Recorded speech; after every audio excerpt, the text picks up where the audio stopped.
Assalamualaikum warahmatullahi wabarakatuh. Waalaikumsalam warahmatullahi wabarakatuh. Selamat pagi semuanya. Pagi, Sir. Bagaimana kabarnya pada pagi hari ini? Alhamdulillah baik, Sir. Oke, alhamdulillah baik ya.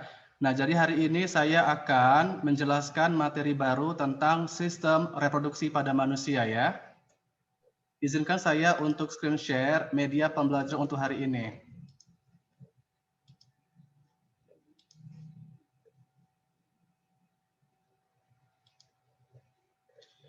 Oke, jadi untuk pertemuan kali ini kita akan membahas submateri tentang struktur dan fungsi organ reproduksi pada manusia, di mana untuk tujuan pembelajarannya adalah siswa mampu menjelaskan struktur organ-organ penyusun sistem reproduksi pada manusia dan mampu menjelaskan fungsi organ-organ penyusun sistem reproduksi pada manusia. Oke. Nah, yang pertama kita akan membahas lebih dahulu apa pengertian dari sistem reproduksi pada manusia ya. Nah, sistem kerja reproduksi pada manusia dikenal sebagai kemampuan untuk menghasilkan keturunan atau berkembang biak. Reproduksi sendiri dinilai sebagai kemampuan dan kebutuhan manusia yang paling mendasar, yang paling penting. Nah, organ reproduksi manusia, baik pada pria maupun wanita, memiliki peranan penting dalam proses reproduksi itu sendiri. Sistem reproduksi yang terjadi antara pria dan wanita memiliki sistem kerja yang berbeda satu sama lain. Masing-masing memiliki fungsi yang berbeda dan juga memiliki keunikannya masing-masing secara genetik. Nah, dalam prosesnya, reproduksi terjadi atas percampuran antara sel kelamin laki-laki atau sperma dan sel kelamin perempuan atau sel telur atau ovum. Jika tidak bercampur, maka tidak akan terjadi yang namanya perkembangbiakan atau proses reproduksi. Jika percampuran atau peleburan antara sperma dan ovum, maka pembuahan akan terjadi, ya. Nah, sistem reproduksi pria berfungsi sebagai alat produksi dan media penyimpanan. Selain itu, sistem ini juga berguna untuk mengantarkan sperma agar bisa membuahi sel telur atau ovum. Nah, sedangkan sistem reproduksi pada wanita berfungsi untuk memproduksi sel telur dan juga berfungsi sebagai wadah untuk menyimpan bayi yang disimpan di dalam rahim atau uterus selama kurang lebih 9 bulan 10 hari. Berdasarkan kedua perbedaan tersebut, maka sistem reproduksi manusia memiliki keunikannya masing-masing dan saling melengkapi satu sama lain. Nah, antara organ pria dan wanita memiliki bagian internal atau bagian dalam dan eksternal atau bagian luar.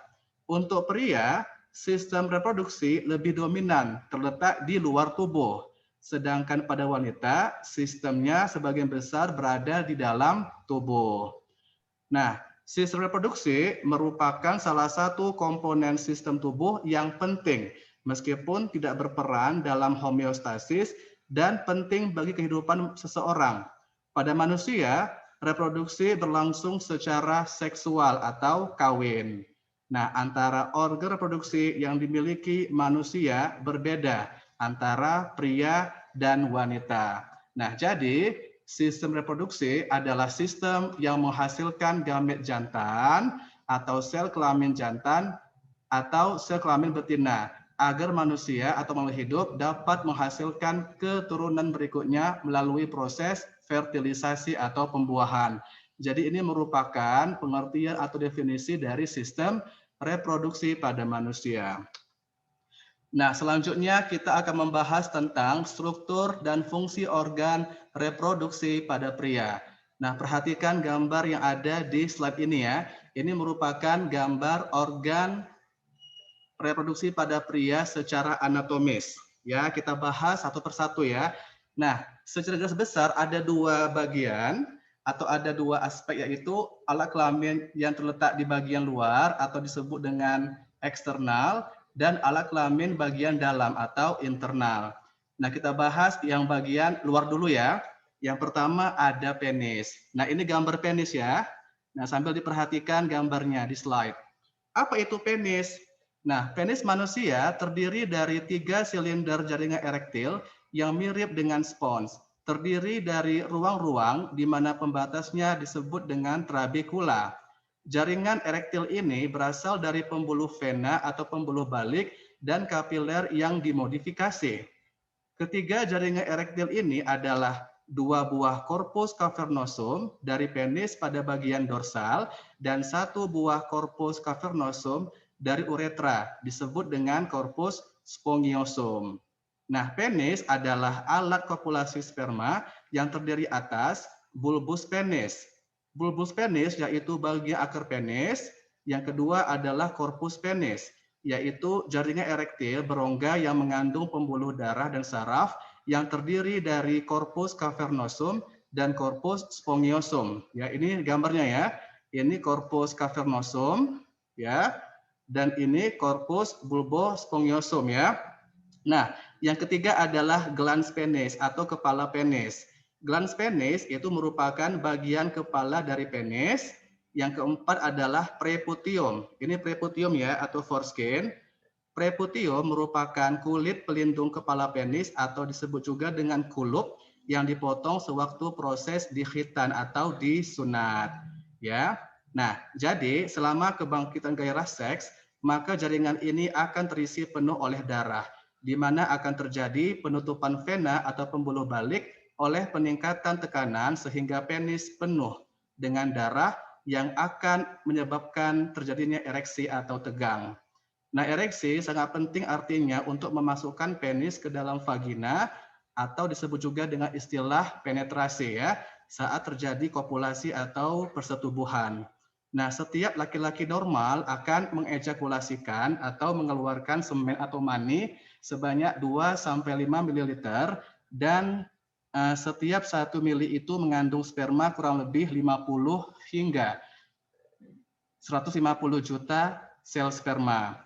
Nah, pada saat semen atau mani berada di saluran wanita, maka prostaglandin dalam semen akan mengencerkan mukus atau lendir pada permukaan uterus atau disebut juga dengan rahim dan menggerakkan otot uterus serta merangsang untuk membantu masuknya semen ke dalam uterus atau rahim. Nah, semen itu atau mani itu dia bersifat alkalis atau basa yang membantu menetralkan suasana lingkungan vagina yang sedikit asam, sehingga melindungi sperma dan meningkatkan motilitas atau pergerakan. Jadi ketika sperma itu ditembakkan atau dimasukkan ke dalam vagina, maka sperma dia akan bergerak menuju ke ovum untuk terjadi pembuahan atau fertilisasi ya. Nah, saat pertama kali diejakulasikan atau dikeluarkan, maka semen itu akan menggumpal sehingga memudahkan untuk digerakkan oleh kontraksi uterus. Kemudian sampai di uterus atau rahim, antikoagulan akan mencairkan semen yang berguna untuk membantu sperma agar bisa berenang melalui saluran perempuan menuju sel telur atau ovum. Nah, selanjutnya penis ya berfungsi sebagai alat penetrasi pada vagina pada saat terjadi kopulasi atau persenggamaan. Oke, nah yang kedua adalah uretra. Ini gambar uretra ya. Nah, uretra merupakan saluran yang mengantarkan urin dan sperma menuju penis. Nah, ini juga sebagai sistem ekskresi ya. Bisa ekskresi, bisa juga sebagai sistem reproduksi. Nah, yang ketiga adalah skrotum atau zakar. Ini skrotum ya, gambarnya. Nah, apa itu skrotum? Skrotum merupakan suatu kantong kulit yang membungkus testis dan epididymis. Pada skrotum terdapat 2 jenis otot, yaitu otot dartos dan otot kremaster. Ini dartos ya, di sebelahnya. Nah, otot dartos merupakan otot polos yang dapat mengerut dan mengendurkan skrotum. Ini berhubungan dengan suhu ya. Kalau suhu dingin, maka skrotum akan mengerut. Apabila suhu panas, maka skrotum akan mengendur ya. Yang kedua adalah otot kremaster, yaitu otot lurik yang mengatur suhu testis. Suhu testis lebih rendah 2 Celcius dari suhu tubuh. Ada beberapa mekanisme untuk mempertahankan suhu testis, yaitu terdapatnya kelenjar keringat, terdapatnya flexus pampiniform berupa anyaman-anyaman vena dari testis, kemudian terdapatnya otot dartos berupa otot-otot polos, dan dinding skrotum terdiri dari beberapa lapisan, yaitu bagian luar ya. Nah, bagian luar yaitu berupa kulit tipis yang relatif tanpa adanya rambut. Dia mengandung kelenjar keringat. Kemudian tunika dartos, yaitu bagian yang melekat pada kulit, yaitu berupa otot-otot halus. Yang ketiga adalah lapisan jaringan keringat, dan terakhir adalah membran serus merupakan dasar dari dinding skrotum. Nah, jadi pada dasarnya ada 3 bagian organ reproduksi pada pria bagian luar, yaitu penis, uretra, dan skrotum. Nah, selanjutnya kita akan membahas alat kelamin bagian dalam atau internal ya. Nah, yang pertama adalah testis. Ini gambar testis ya, atau disebut juga dengan buah zakar. Nah, testis pada pria berjumlah sepasang atau 2 buah, berbentuk oval dan terletak di dalam skrotum. Di dalam testis terjadi proses pembuatan sel kelamin jantan dan hormon kelamin. Pada testis terdapat pembuluh halus atau vas seminiferus yang mengandung calon sperma pada bagian dindingnya. Nah, di antara vas seminiferus terdapat sel bernama sel interstisial yang berfungsi dalam menghasilkan hormon kelamin, misalnya testosteron. Kemudian, testis atau buah zakar merupakan sel kelamin pria yang menghasilkan sperma dan hormon pada pria. Terdiri dari 3 sel atau 3 bagian. Yang pertama, tubulus seminiferus, yaitu saluran berkelok-kelok yang menghasilkan sel sperma. Yang kedua, sel Sertoli yang menghasilkan hormon estrogen dan nutrisi atau makanan bagi sel sperma, serta merangsang spermiasi. Dan yang terakhir adalah sel Leydig yang menghasilkan hormon testosteron. Nah, jadi pada testis ini ada 3 bagian ya, yaitu tubulus seminiferus, sel Sertoli, dan sel Leydig. Oke. Nah, selanjutnya ada epididymis. Ini bagian epididymis ya. Nah, ini dia. Epididymis merupakan saluran reproduksi yang berfungsi sebagai tempat pematangan sperma. Selain itu, epididymis juga dibentuk oleh saluran berkelok-kelok atau berlekuk-lekuk yang tidak teratur dan juga menjadi tempat penyimpanan sperma sementara. Oke, saluran yang menghubungkan antara epididymis dan testis disebut dengan ductus efferens testis. Oke, jadi di sini adalah tempat pematangan sperma.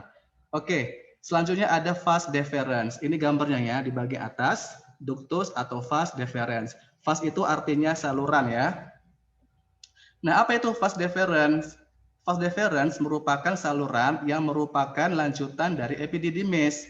Fungsinya adalah untuk mengangkut sperma menuju vesikula seminalis atau kantung sperma. Vas deferens dan saluran dari kelenjar kantung sperma akan bersatu membentuk ductus ejaculatorius yang akhirnya bermuara di uretra. Oke. Nah, selanjutnya ada kelenjar kelamin atau aksesoris. Ini disebut juga dengan kelenjar tambahan. Ada 3, yaitu vesikula seminalis atau kantong semen, ada kelenjar prostat, dan kelenjar bulbo-uretral atau koper. Oke, kita bahas satu persatu ya. Yang pertama, vesikula seminalis. Nah, vesikula seminalis, ini gambarnya ya. Ini seminal vesicle atau vesikula seminalis, yaitu sepasang kelenjar yang berfungsi menghasilkan 50 hingga 60% dari volume total semen atau air mani yang berwarna jernih dan kental serta alkalis atau bersifat basa. Jadi sebetulnya semen itu dia bersifat basa atau alkalis ya. Nah, komponen terpenting yang ada di dalamnya adalah fruktosa, yaitu sumber energi bagi sperma, dan prostaglandin. Cairan ini juga mengandung mukus atau lendir, enzim pengkoagulasi, dan asam askorbat. Oke, itu pada vesikula seminalis ya. Nah, yang kedua adalah kelenjar prostat. Ini dia, di bagian bawahnya. Nah, kelenjar prostat merupakan kelenjar kelamin terbesar pada pria yang menyumbang 15% dari volume total cairan semen, dengan komponen pentingnya adalah asam fosfatase, seng atau zinc, sitrat, dan protease. Kandungan tersebut membuat semen menjadi lebih encer. Oke, cairan ini mempunyai sifat encer seperti susu dan sedikit asam. serta mengandung enzim antikoagulan atau disebut dengan feminin dan sitrat, yaitu nutrien bagi sperma. Kelenjar ini merupakan permasalahan bagi pria yang sudah berusia di atas 40 tahun. Mengapa? Karena pada umumnya terjadi pembesaran kelenjar prostat. Biasanya diatasi dengan pembedahan atau operasi, atau bisa juga dengan obat-obatan yang mengandung gonadotropin yang dapat menghentikan aktivitas dan ukuran kelenjar prostat. Yang ketiga ada kelenjar bulbouretral atau koper. Ini gambarnya ya. Nah, apa itu kelenjar bulbouretral? Yaitu sepasang kelenjar kecil yang mengeluarkan cairan sebelum penis mengeluarkan sperma dan semen atau mani. Sperma yang telah diberi nutrisi dan getah disebut dengan semen ya. Jadi semen itu merupakan sperma yang sudah diberi nutrisi atau zat makanan dan dia memiliki getah ya. Nah, ini merupakan struktur dan fungsi organ reproduksi pria baik secara internal atau dalam maupun secara eksternal atau luar. Oke, selanjutnya kita akan membahas tentang struktur dan fungsi organ reproduksi pada wanita ya. Nah, yang pertama adalah alat kelamin luar atau eksternal. Di sini ada labia mayor atau bibir besar. Ini gambarnya ya, labia mayora atau bibir besar. Apa itu labia mayora? Labia mayora yaitu struktur terbesar alat kelamin luar perempuan yang tebal dan berlapiskan lemak. Labia mayora ini mengelilingi organ pada alat kelamin luar lainnya dan berakhir menjadi mons pubis. Oke. Nah, yang kedua ada labia minora yaitu bibir kecil. Jadi ada bibir besar, ada bibir kecil ya. Nah, labia minora atau bibir kecil adalah lipatan kulit yang halus dan tidak memiliki lapisan lemak. Ya, jadi bedanya adalah kalau tadi yang labia mayor itu dia tebal dan dia memiliki lapisan lemak. Sedangkan pada labia minora atau bibir kecil, dia tidak memiliki lapisan lemak dan kulitnya sangat halus atau tidak tebal ya. Nah, yang ketiga adalah mons veneris ya. Mons veneris merupakan tonjolan lemak yang besar sebagai pertemuan antara sepasang labia mayora. Dia terletak di bagian labia mayora ya atau bibir besar. Yang keempat adalah klitoris. Ya, klitoris ini merupakan tonjolan kecil dan memanjang serta homolog dengan penis pada pria. Nah, sebagian besar tersembunyi di antara kedua labia minora. Selama proses perangsangan seksual, klitoris, vagina, dan labia minora akan dipenuhi oleh darah dan membesar. Sebagian besar dari klitoris terdiri dari jaringan erektil yang bisa menegang. Klitoris merupakan salah satu titik paling sensitif atau peka terhadap rangsangan dalam hubungan seksual dan diperkaya oleh saraf. Selama proses perangsangan seksual, maka kelenjar Bartholin yang terletak di lubang vagina akan mensekresikan mukus atau lendir ke dalam vestibula. Ini vestibula ya. Nah, yang menjaganya tetap terlumasi atau tetap lembab dan memudahkan terjadinya hubungan seksual. Nah, jadi pada klitoris itu adalah organ yang sangat sensitif atau peka terhadap rangsangan seksual ya. Nah, selanjutnya adalah orifisium uretra, yaitu muara dari saluran kencing yang terletak di bawah klitoris. Jadi di bawah klitoris itu ada sebuah saluran kencing yang disebut dengan orifisium uretra ya. Nah, selanjutnya ada himen. Himen ini disebut juga dengan selaput darah. Nah, himen merupakan membran berpembuluh yang menutupi sebagian lubang vagina pada saat kelahiran dan umumnya sampai pada saat pertama kali hubungan seksual atau kegiatan fisik yang dapat merobeknya. Lubang vagina dan lubang uretra yang terpisah terletak di dalam daerah yang disebut dengan vestibula. Di bagian ujung depan dari vestibula terdapat klitoris yang terdiri atas batang pendek yang menyokong sebuah kelenjar atau kepala yang bundar dan ditutupi oleh tudung kulit kecil yang disebut dengan preputium. Jadi sebetulnya pada perempuan juga ada yang namanya kulit pembungkus ya atau preputium, itu ketika dihitan atau disunat maka akan dibuka ya. Nah, sama seperti pada khitan laki-laki juga itu kulitnya atau kulupnya akan dipotong atau disirkumsisi bahasa kedokterannya atau dihitan ya. Nah, itu sekilas tentang himen atau selaput darah. Nah, selanjutnya adalah kelenjar reproduksi. Sama halnya seperti pria, wanita juga memiliki beberapa kelenjar reproduksi. Di antaranya adalah kelenjar vestibulari mayor dan minor serta para uretralis ya. Nah, itu adalah organ kelamin luar. Nah, sekarang kita akan membahas tentang organ kelamin bagian dalam atau internalnya. Yang pertama adalah ovarium. Ini ovarium ya, ovari. Ini letaknya. Nah, ovarium disebut juga dengan indung telur. Ovarium merupakan organ sepasang berbentuk oval yang terletak di rongga perut ya atau terletak di bagian abdomen. Ovarium memiliki struktur berbentuk bulatan-bulatan yang disebut dengan folikel.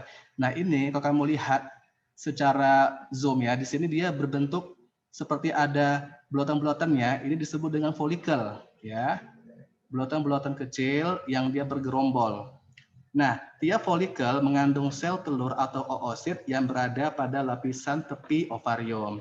Fungsinya adalah memproduksi atau menghasilkan telur matang untuk pembuahan dan produksi hormon steroid dalam jumlah yang besar.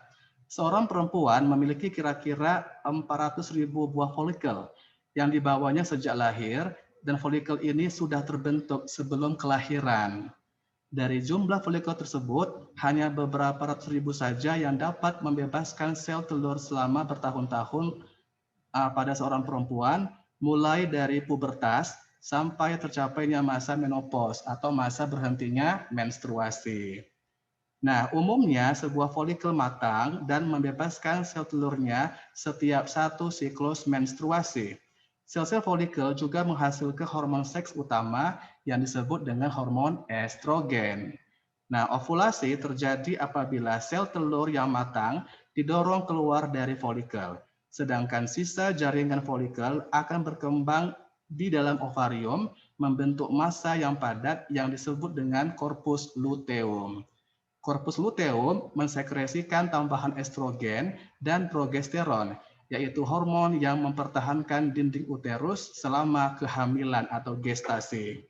Apabila sel telur tidak dibuahi, maka corpus luteum akan lisis atau akan hancur dan sebuah folikel baru akan mengalami pematangan selama siklus berikutnya. Itulah yang kita kenal dengan istilah menstruasi. Nah, itu adalah informasi tentang ovarium ya atau indung telur. Selanjutnya ada apa lagi? Ada tuba falopi atau oviduct. Yang mana gambarnya ini dia? Ya, ini tuba falopi atau oviduct. Apa itu oviduct? Nah, oviduct merupakan saluran penghubung antara ovarium dan rahim atau uterus. Di ujungnya terdapat fimbria yang menyerupai jari-jari untuk menangkap telur yang sudah matang. Oviduct ini berfungsi untuk membawa sperma dan telur ke tempat terjadinya pembuahan atau fertilisasi, yaitu ampula tuba. Fertilisasi atau pembuahan terjadi pada sepertiga awal oviduct atau tuba falopi. Oke. Nah, selanjutnya ada apa lagi? Rahim atau uterus ya. Nah, rahim ini dia, body of uterus ya. Ini letaknya ya. Nah, seperti ini dia. Rahim atau uterus pada wanita hanya ada satu dan tersusun atas otot yang tebal. Rahim bagian bawah memiliki ukuran yang lebih kecil dan biasa disebut dengan leher rahim atau cervix. Bagian yang besar dari uterus disebut dengan corpus uteri. Terdapat 3 lapisan utama uterus, yaitu perimetrium, myometrium, dan endometrium. Nah, pada endometrium ini merupakan lapisan yang akan mengalami penebalan dan pengelupasan apabila tidak ada pembuahan atau fertilisasi. Fungsi utamanya adalah tempat menunjang pertumbuhan dan perkembangan janin. Ya, uterus adalah organ tebal dan berotot yang dapat mengembang selama kehamilan untuk menampung fetus atau janin dengan bobot seberat 4 kg. Luar biasa ya. Oke, yang terakhir kita bahas tentang vagina ya. Ini vagina ya. Nah, letaknya seperti ini. Nah, vagina merupakan alat kelamin wanita yang menghubungkan alat kelamin luar dengan rahim. Vagina terdiri atas otot-otot yang membujur ke arah belakang. Dinding vagina banyak memiliki lipatan meskipun lebih tipis dari rahim. Selain itu, lendir atau mukus yang dihasilkan dari dindingnya berfungsi untuk mempermudah persalinan atau proses kelahiran. Fungsi vagina adalah menahan penis saat berhubungan seksual dan menyimpan semen sementara. Jadi ketika penis mengejakulasi atau mengeluarkan semen, maka itu akan masuk ke dalam vagina dan akan disimpan secara sementara. Nah, pada vagina terdapat selaput yang menghasilkan lendir yang disebut dengan kelenjar Bartholin. Ya, ingat. Jadi pada vagina ini terdapat kelenjar Bartholin yang menghasilkan lendir atau mukus. Nah, jika ada rangsangan seksual, maka kelenjar ini akan mensekresikan lendir tadi. Oke. Nah, itu merupakan informasi mengenai struktur dan fungsi organ reproduksi pada wanita, baik internal maupun eksternal. Oke. Nah, terima kasih. Nah, itu adalah materi tentang sistem reproduksi pada manusia. Jika ada pertanyaan, silakan ditanyakan. Oke, apakah ada pertanyaan dari siswa-siswi sekalian sebelum saya tutup? Saya, Sir. Oke, silakan Syakila. Jadi, Sir, saya mau nanya tentang kelamin wanita, Sir. Kalau gimana ya? Kalau lubang melahirkan sama buang air kecil itu gimana, Sir? Sama, Sir? Ya, sama. Jadi sebetulnya itu satu saluran. Jadi ketika buang air kecil, maka akan dikeluarkan melalui vagina. Dan ketika berhubungan seksual, maka penis akan masuk ke dalam vagina. Itu satu lubang kan? Nah, seperti itu. Dia namanya bulbo-uretrol tadi gitu ya. Jadi ketika berhubungan seksual, ketika buang air kecil itu lubangnya sama kan? Nah, sama seperti penis juga. Ketika buang air kecil, maka dia akan keluar dari lubang yang itu. Kemudian ketika dia berhubungan seksual atau kopulasi, maka juga akan berada pada lubang yang sama gitu. Paham apa yang saya sampaikan, Sakila? Paham, Sir. Sama dia ya, antara hubungan seksual dengan sistem ekskresi gitu ya. Dia satu saluran atau satu kanal. Oke. Nah, selanjutnya ada pertanyaan lagi? Sudah jelas, Sir. Udah jelas ya. Nah, nanti untuk materinya bisa kamu lihat di psikologi, ada modulnya juga lengkap dengan ilustrasi gambarnya, fungsi-fungsi dan sebagainya. Kemudian jangan lupa untuk mengerjakan evaluasi pembelajaran ya, nanti akan saya koreksi ya untuk hasil evaluasinya. Oke, jika tidak ada pertanyaan dari siswa-siswi sekalian, Bapak dengan ucapan wassalamualaikum warahmatullahi wabarakatuh. Waalaikumsalam warahmatullahi wabarakatuh. Assalamualaikum warahmatullahi wabarakatuh. Oke, sampai jumpa pada pertemuan berikutnya. Oke, Sir.